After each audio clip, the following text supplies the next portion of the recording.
School के खिलाफ नहीं, मसला उस राक्षस प्रिंसिपल के खिलाफ है जिसको तमीज नहीं बात करने की। उसने कहा सिर्फ एक ही पेरेंट्स को ऐसा लगता है, बाकी पेरेंट्स मुझे थैंक्स करते हैं। और तो आज ये पंडित जी आए हैं जिनको पंडित जी हम इतनी रिस्पेक्ट करते हैं, आज इनके मुंह से सुनिए कि उस प्रिंसिपल को तमीज बात करने की है कि नहीं है। जनाब, मैं भी 2-3 बार गया वहाँ पर, मिलने नहीं दिए, बोले आप मेल कर दो पहले। फिर मैंने 2-3 बार भी मेल की तो कुछ मतलब कोई रिप्लाई नहीं आ रहा है, मतलब बड़ा हैरासमेंट उसने किया। क्यों मिलना चाहते थे आप प्रिंसिपल से? बेसिकली मेरा बच्चे का ना सेक्शन चेंज किया था उनने, तो खाली एक बच्चे का सेक्शन किया था उस टाइम चेंज। तो उस टाइम भी यही मतलब क्योंकि मेरे बच्चे का एक्सीडेंट हुआ था, वो डिप्रेशन में मतलब हो गया था उस टाइम तो वो नहीं मान रहा था स्कूल, मुझे ज़बरदस्ती जाना पड़ा।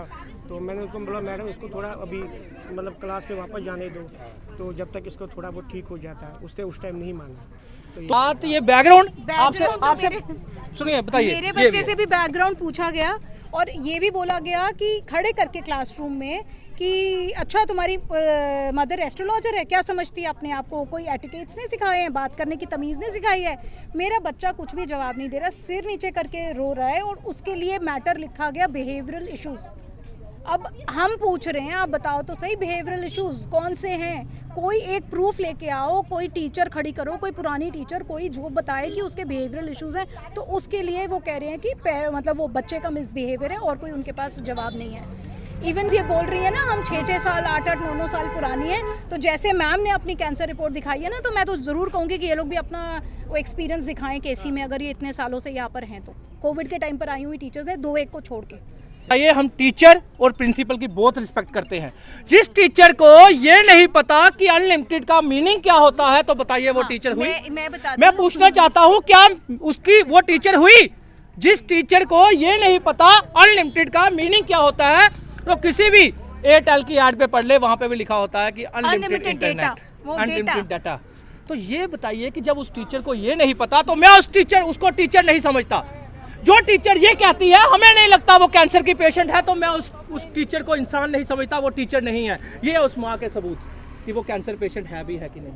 अरे शर्म आनी चाहिए ऐसे लोगों को जिनको चापलूसों को आपने आगे किया। टीचर का काम होता है शिक्षा देना, टीचर का काम होता है जिन बच्चों के पैसे वो अपने बच्चों को घर में जाके खिलाते हैं उनकी रक्षा करना, उनको सेव करना, उनको डिसिप्लिन सिखाना, उनको हर चीज सिखाना, ना कि सस्पेंशन करना, ना कि अनलिमिटेड के लिए सस्पेंशन करना।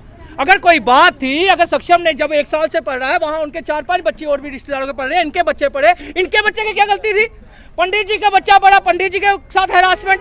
अरे आपने क्या चीफ मिनिस्टर की चेयर पे बैठ गए हो? प्रिंसिपल का काम होता है जब कोई पेरेंट्स आता है वो मेल करता है या नहीं करता। ये तो इतना बड़ा इशू था, जब एक माँ फिर भी स्कूल गई आपके मीडिया का लाइव सुनकर, तो माँ से मिलना चाहिए था उसको, माँ से मिलना चाहिए था उसको। वो है कौन? मुझे नहीं लगता कि उसका आगे पीछे कोई होगा। जो इंसान दूसरों की इज्जत नहीं करता, उसके अपने घर परिवार में कोई नहीं होता, या फिर वो अपने परिवार की इज्जत नहीं करती। शायद इसी वजह से वो राक्षस जो है वो बदतमीज बन चुकी है, वो फ्रस्ट्रेट है। तो मैं अपने इसको चैतन्य चौधरी साहब को बोलना चाहता हूं, केसी इंटरनेशनल के जो मालिक हैं उनको बोलना चाहता हूं, मुझे आपकी भी स्टोरी पता है। एक बार क्या हुआ, मेरे पास रिकॉर्डिंग आई है टीचर की। एक बार एक टीचर थी, टीचर बेचारी वो बहुत अच्छी थी, पुराने टीचर की सबने तारीफ की, हर पेरेंट्स ने तारीफ की। वो टीचर प्रेग्नेंट थी, 8th क्लास के बच्चे को पढ़ा रही थी। चैतन्य चौधरी का बेटा वहां पढ़ता था, चैतन्य चौधरी का बेटा वहां पे पढ़ता था। तो टीचर की, चैतन्य चौधरी की माताजी की कॉल आती है रिसेप्शन पे, उस टीचर को बुलाया जाता है कि आप बच्चों को समझाइए कि जब भी किसी के घर में जाना है तो डिसिप्लिन रखना है, मिसबिहेव नहीं करना, बिहेवियर के साथ अच्छा बर्ताव करना है। तो उस टीचर ने बेचारी ने बोल दिया क्लास में। तो चैतन्य चौधरी का बेटा 8th क्लास में उस टाइम पढ़ता था, उसने घर जाके अपनी माँ को सुनाया। उसकी माताजी ने यानी कि चैतन्य चौधरी जी की वाइफ ने फोन किया उस टीचर को कि तू कौन होती है बोलने वाली। तो जब चैतन्य चौधरी के बेटे को सिर्फ इतनी सी बात बोली कि सभी क्लासेस के बच्चों को बोला कि अच्छा बिहेव किया करो सबके क्लासों में जाकर, तो गलत तो नहीं था। जब वो इतनी सी बात पे उसकी माँ भड़क गई, जिस बच्चे को बाहर निकाला गया, उस माँ का कंट्रोल देखिए, आज भी वो कंट्रोल में है और आज भी वो बेचारी सड़कों पे दर-बदर हो रही है। कहाँ पे है डीसी मैडम? किसका इंतजार कर रही है डीसी मैडम? या फिर डीसी भी इनकी गुलाम बन चुकी है, या फिर डीसी मैडम भी इनकी गुलाम बन चुकी है, या ऐसी चेयर पे बैठ चुकी है कि जिसकी कोई पावर ही नहीं केसी वालों के आगे।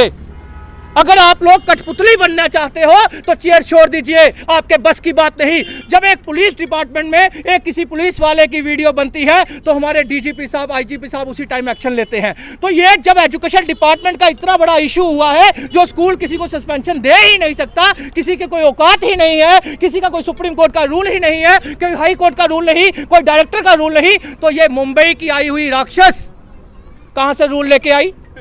जो अपनी फैमिली संभाल नहीं पाई वो बच्चों को क्या संभालेगी? तो चैतन्य चौधरी को कहना चाहता हूं, क्यों सामने नहीं आ रहा? अगर सच्चा होता, सही होता, इस प्रिंसिपल के पास उसकी कमजोरी नहीं होती तो वो सामने आता और पेरेंट्स से माफी मांगता।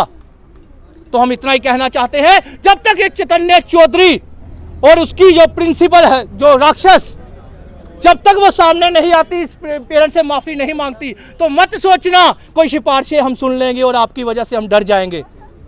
माफी मांगी जाए पेरेंट्स से। अब पेरेंट्स की मर्जी है वो बच्चा वहां पढ़ाए या ना पढ़ाए। अगर किसी पेरेंट्स की माँ को किसी भी तरह की, सिर्फ इस माँ को नहीं, पूरे जम्मू कश्मीर के जितने भी बच्चे हैं जहां आपके स्कूलों में पढ़ते हैं, सभी प्रिंसिपल, सभी टीचर्स ये सुन ले, मैं आपकी बहुत रिस्पेक्ट करता हूं, लेकिन अगर इस राक्षस जैसा काम किसी ने किया तो मुझे वो दिन दूर नहीं, वो टाइम नहीं लगेगा कि उस बच्चों के खिलाफ आपकी फोटो भी दिखाने का।